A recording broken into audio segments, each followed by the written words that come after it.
কাজ করতে এসে এই জিনিসটা অন্তত বুঝতে পেরেছি যে আপনি যে সিচুয়েশনেই থাকুন না কেন, অসুস্থ কিংবা ব্যস্ত, এটা কিন্তু ফেসবুক দেখবে না। ফেসবুক শুধু দেখবে টাইম টু টাইম আপনি ভিডিও পোস্ট আপলোড করছেন কিনা, ঠিক ডায়াবেটিস রোগীর মতো। আপনি যদি সঠিক টাইমে ভিডিওগুলো না আপলোড করেন তাহলে কাজের ক্ষেত্রে অনেকটা পিছিয়ে পড়ে যাবেন। ইভেন অন্যের ভিডিও এবং পোস্টগুলোতে যদি লাইক কমেন্ট না করেন তাহলে কিন্তু আপনার রিচ এঙ্গেজমেন্ট অনেকটা কমে যাবে।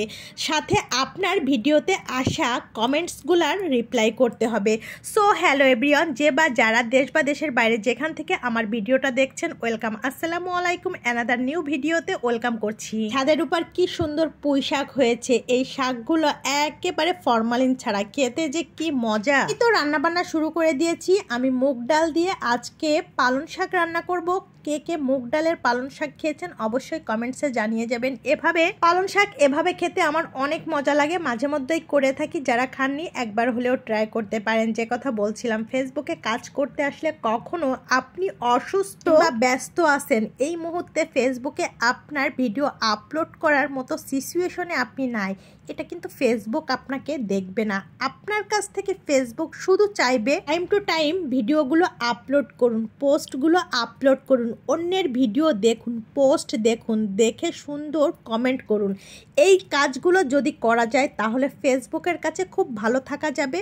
থেকে ফেসবুকও মাঝে মধ্যে আপনাকে অ্যাপ্রিসিয়েট করবে। আর এখানে আইসক্রিম করার জন্য দুধের ভিতর নারকেল দিয়ে দিলাম, নারকেলের আইসক্রিম করতে চাচ্ছি। আর দিয়ে দিলাম কনডেন্স মিল্ক। এই কনডেন্স মিল্কটা ছোটবেলায় খেতে কি যে মজা লাগতো, বাসায় আনলে আমি তো হাতে নিয়ে জিব্বা দিয়ে চেটে চেটে খেতাম।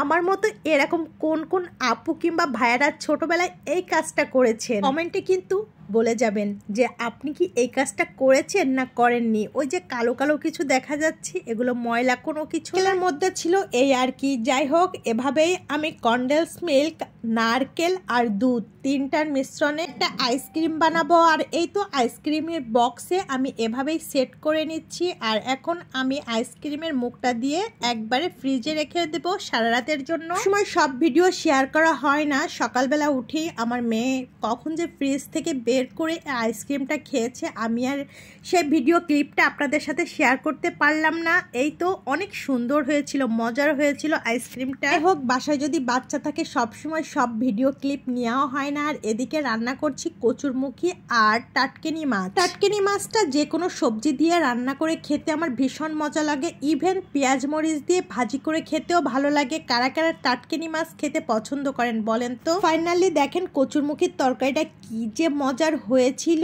আর একটু কাঁচামরিচ দিয়া যদি যাই, লেবু চটকে খেতে ভীষণ মজা লাগে। কথা বলতে বলতে একেবারে লাস্ট পর্যায়ে চলে এসেছি। সাথে থাকার জন্য অনেক অনেক ধন্যবাদ। কথা হচ্ছে নেক্সট ভিডিওতে। আসসালামু আলাইকুম।